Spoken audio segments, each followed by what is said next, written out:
The cycle aquarium, you'll want to add a probiotic supplement that will add beneficial bacteria to the aquarium that will detoxify fish waste.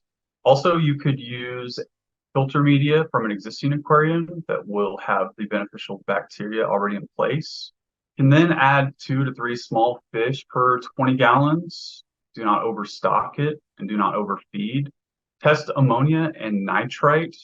Ammonia over 1 ppm is toxic to fish, and you can do a water change to reduce that. Watch for fish heavy breathing or gasping at the surface, and you'll want to add a detoxifier like Prime or do a water change to reduce the ammonia during the cycle. It'll take about 2 weeks for the ammonia to come down, then nitrite will be produced, monitor nitrate, and then after about 4 weeks, the cycle will be complete.